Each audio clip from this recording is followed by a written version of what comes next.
Does Jackson belong on the $20 bill? Our goals. We'll understand the importance of Andrew Jackson in the development of American democracy.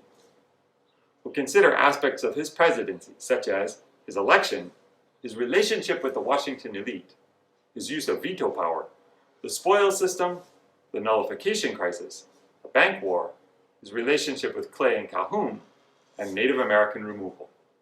Our big idea. Andrew Jackson was a major force in American politics. As a champion of the common man, he established the spoils system, used his veto power to end the National Bank, and ignored the Supreme Court when he ordered the removal of Native Americans. Let's get started with our introduction. Historian John Meacham titled his acclaimed biography of Andrew Jackson, American Lion. And indeed, Jackson was like a lion. He was fierce, determined in a political fight, and unrelenting in pursuing his goals. He dominated over all other politicians in his time. He reshaped the presidency and Americans' view of the relationship between politicians, voters, and economic power. From a modern perspective, Jackson's achievements are equally his failures. He cleared land in the South for white settlers, but did so by illegally evicting entire nations of Native Americans. He destroyed the Second Bank of the United States in order to limit the power of elite Eastern bankers, and in doing so brought about an economic crisis that harmed both rich and poor. He successfully defeated a threat by Southern leaders to secede and held the Union together, and at the same time caused those leaders to be ever more determined to protect slavery as an economic system. Second only to Washington, Jackson was the most influential president before the Civil War. Like Washington, he shaped the job, and like Washington, he inspired a cult of personality. Also like Washington, he shaped a political party, since as much as Washington guided Federalist ideas into government, Jackson brought the ideas of the new Democratic Party to the Capitol. Certainly, in a list of all presidents based on their impact on American history, Jackson could be placed in the top 10, possibly the top 5. But is importance a qualifier for inclusion on our currency? Jackson first appeared on the $20 bill in 1928 when he replaced Grover Cleveland. As the centennial of women's suffrage approached in the 2010s, a campaign to replace Jackson with a woman was launched, and in a poll, Harriet Tubman won out over Eleanor Roosevelt and Rosa Parks as the favored candidate. However, when Donald Trump succeeded Barack Obama as president, plans to redesign the $20 banknote were put on hold, and Jackson retained his spot. Regardless of who might replace him, does Jackson belong on our money? Jackson upends Washington. After his election, Jackson removed almost 50% of appointed civil officers, which allowed him to handpick their replacements. This replacement of appointed federal officials is common today. Each new president appoints well over 1,000 supporters to top positions across the government. Under Jackson, this process happened for the first time. Lucrative posts such as postmaster and deputy postmaster went to party loyalists, especially in places where Jackson's support had been weakest, such as New England. Some Democratic newspaper editors who had supported Jackson during the campaign also gained public jobs. Jackson's opponents were angered and took to calling the practice the spoils system. The rewarding of party loyalists with government jobs resulted in spectacular instances of corruption. Perhaps the most notorious occurred in New York City, where a Jackson appointee made off with over $1 million. Such examples seemed proof positive that the Democrats were disregarding merit, education, and respectability in decisions about the governing of the nation. In addition to dealing with rancor over implementation of the spoils system, the Jackson administration became embroiled in a personal scandal known as the Petticoat Affair. This incident exacerbated the division between the president's team and the insider class in the nation's capital, who found the new arrivals from Tennessee lacking in decorum and propriety. At the center of the storm was Margaret Peggy O'Neill, a well-known socialite in Washington. O'Neill cut a striking figure and had connections to the Republic's most powerful men. She married John Timberlake, a naval officer, and they had 3 children. Rumors abounded, however, about her involvement with John Eaton, a senator from Tennessee, who had come to Washington in 1818.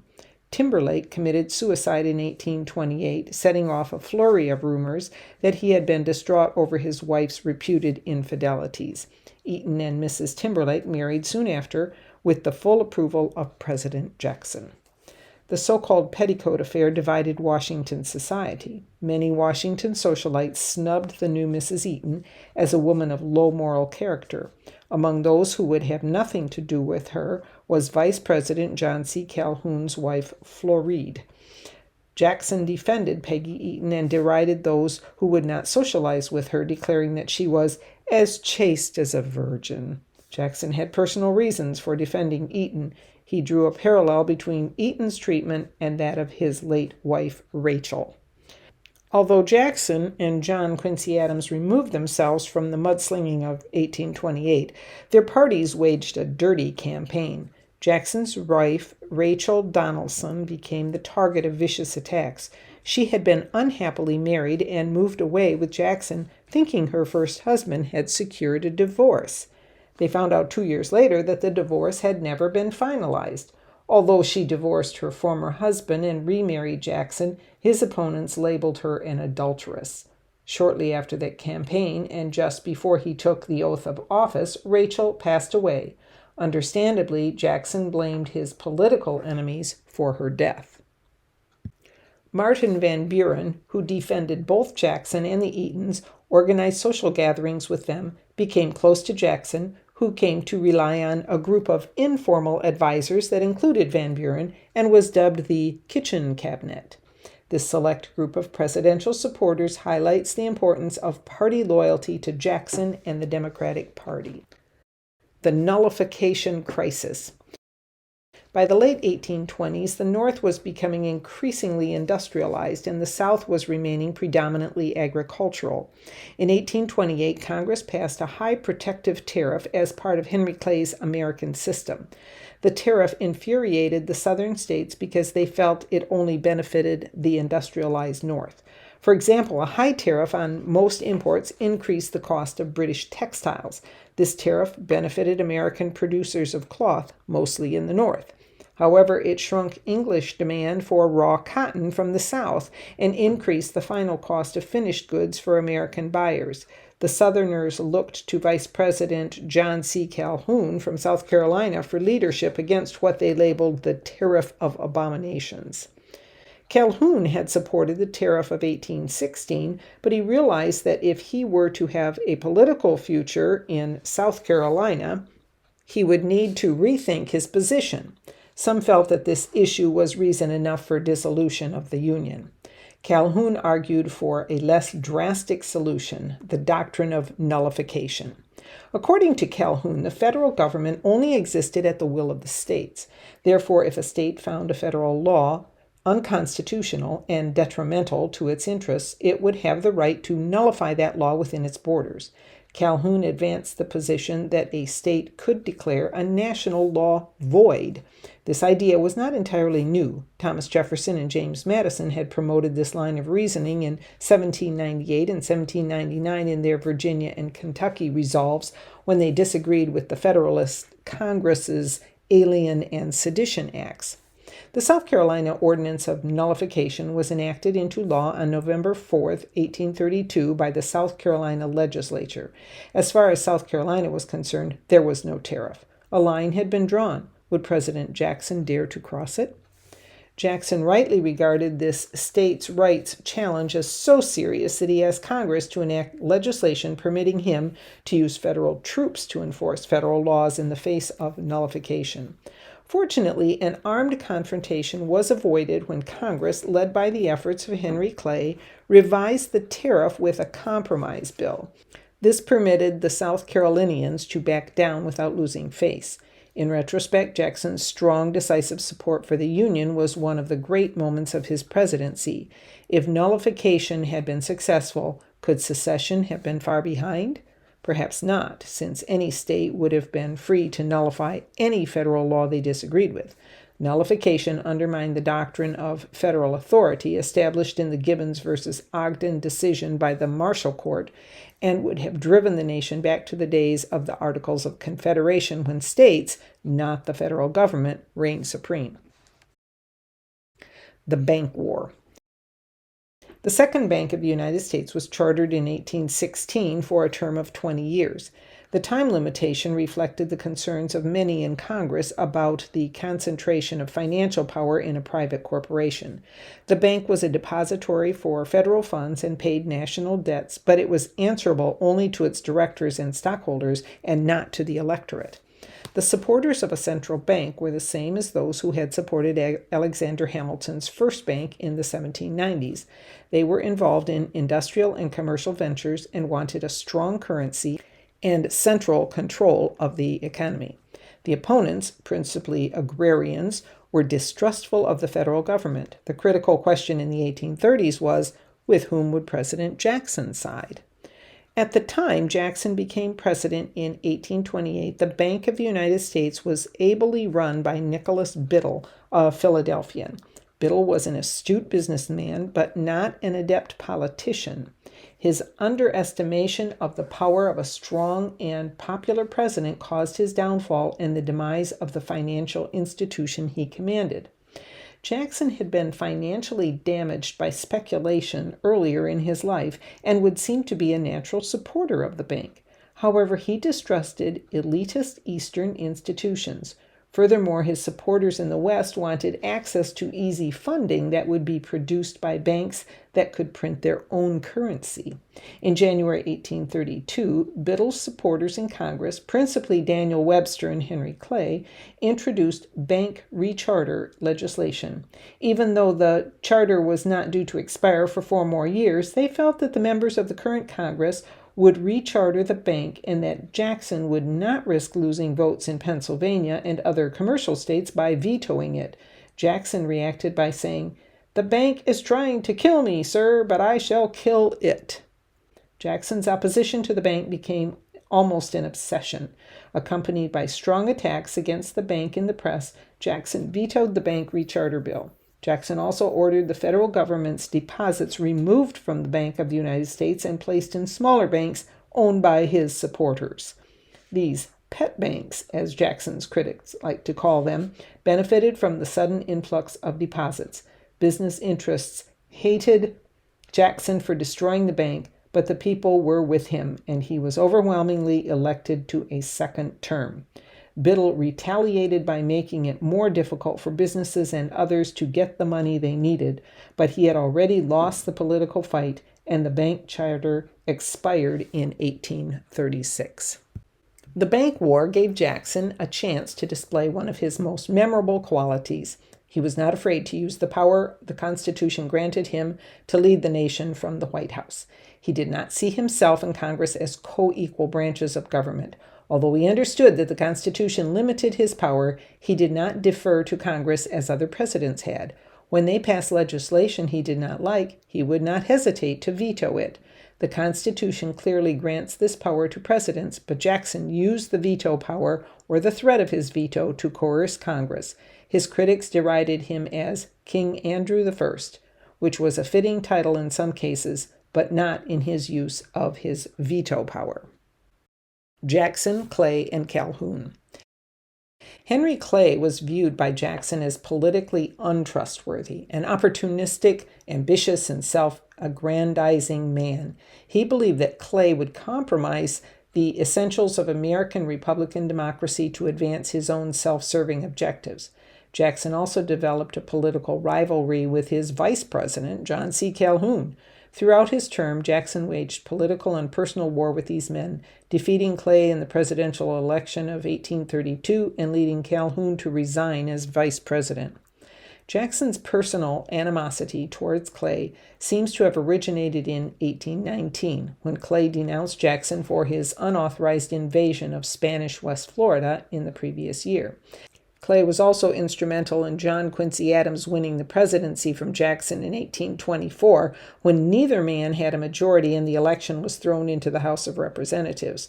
Adams' appointment of Clay as Secretary of State confirmed Jackson's opinion that the presidential election had been thrown to Adams as part of a corrupt and unprincipled bargain.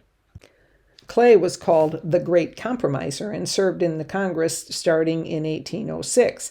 As part of his American system, Clay was unswerving in his support for internal improvements, which primarily meant federally funded roads and canals. Jackson believed the American system to be unconstitutional. Nowhere in the Constitution did it say that federal funds be used to build roads. He vetoed the Maysville Road Bill, Clay's attempt to fund internal improvements. His veto of the bank recharter bill drove the two further apart. Jackson's personal animosity for Calhoun seems to have had its origin in the Washington social scene of the time. Jackson's feelings were inflamed by Mrs. Calhoun's treatment of Peggy, wife of Jackson's Secretary of War, John Eaton. Mrs. Calhoun and other wives and daughters of several cabinet officers refused to attend social gatherings and state dinners to which Mrs. Eaton had been invited because they considered her of a lower social station and gossiped about her private life. Jackson, reminded of how rudely his own wife, Rachel, was treated, defended Mrs. Eaton. Perhaps no political issue separated Jackson from Calhoun more than states' rights. Hoping for sympathy from President Jackson, Calhoun and other states' rights party members sought to trap Jackson into a pro-states' rights public pronouncement at a Jefferson birthday celebration in April 1832. Some of the guests gave toasts that sought to establish a connection between states' rights' view of government and nullification. Finally, Jackson's turn to give a toast came, and he rose and challenged those present. "Our federal union, it must be preserved." Calhoun then rose and stated, "The union, next to our liberty, the most dear." Jackson had humiliated Calhoun in public.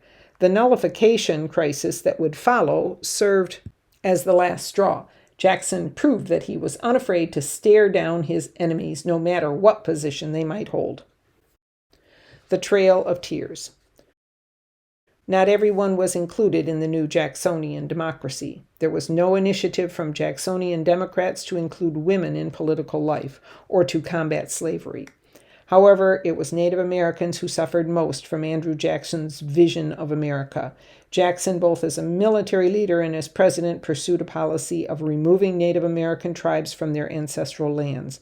This relocation would make room for whites, and often for speculators who made large profits from purchasing tracts of unsettled land and then reselling them in portions to individual settlers moving west.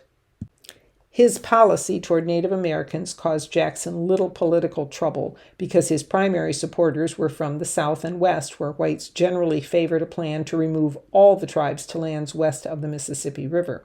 While Jackson and other politicians put a positive and favorable spin on Indian removal in their speeches, the removals were in fact often brutal. There was little the Indians could do to defend themselves. In 1832, a group of about 1,000 Sac and Fox, led by Chief Black Hawk, returned to Illinois, but militia members drove them back across the Mississippi. The Seminole resistance in Florida was more formidable, resulting in a war that began under Chief Osceola and lasted into the 1840s. The Cherokee of Georgia, on the other hand, used legal action to resist. The Cherokee people were by no means frontier savages. By the 1830s, Sequoyah, one of their own, had developed a written version of their language. They printed newspapers and elected leaders to representative government. When the government of Georgia refused to recognize their autonomy and threatened to seize their lands, the Cherokee took their case to the Supreme Court and won a favorable decision. John Marshall's opinion for the court majority in Cherokee Nation versus Georgia was essentially that Georgia had no jurisdiction over the Cherokees and no claim to their lands. Georgia officials simply ignored the decision, and President Jackson refused to enforce it. Jackson was furious and personally affronted by the Marshall ruling, stating, "Mr. Marshall has made his decision, now let him enforce it." Finally, federal troops came to Georgia to remove the tribes forcibly. As early as 1831, the Army began to push the Choctaws off their lands to march to Oklahoma. In 1835, some Cherokee leaders agreed to accept Western land and payments in exchange for relocation. With this agreement, the Treaty of New Echota, Jackson had the green light to order Cherokee removal. Other Cherokees, under the leadership of Chief John Ross, resisted until the bitter end. About 20,000 Cherokees were marched westward at gunpoint on the infamous Trail of Tears. Nearly a quarter perished on the way, with the remainder left to seek survival in a completely foreign land. The tribe became hopelessly divided as the followers of Ross murdered those who had signed the Treaty of New Echota. Unlike the Bank War or his use of veto power, Indian removal was not particularly controversial among whites in his own time. But from our perspective, nearly 200 years later, Jackson's regard for a decision of the Supreme Court is appalling. Conclusion. Andrew Jackson is an easy target for 21st century students. He disregarded the Supreme Court and initiated the abominable Trail of Tears. He shamelessly favored his friends, even at the cost of producing an economic downturn. He was arrogant and hard to work with. However, we must consider the times in which the people of the past lived. We hardly stop to condemn Washington or Jefferson for owning slaves. We understand that they were men of wealth in Virginia and applaud them for their enlightened thinking, even if that enlightenment did not extend as far as freeing any of their slaves during their own lifetime. Why is it then that we are so hesitant to pardon Jackson for offenses that were popular in his own time? When the Cherokee were banished from their homeland, white America supported Jackson, not the John Marshall Court. If we recoil whenever we have to pay with a $20 bill because of the man honored there, why don't we have the same reaction to the dollar? Shouldn't we give Jackson credit for his successes? Shouldn't we honor him for all he did for his supporters and recognize his political prowess and skill? Or is our money an expression of modern ideas and not a place to be mindful of historical norms and values? What do you think? Does Jackson belong on the $20 bill?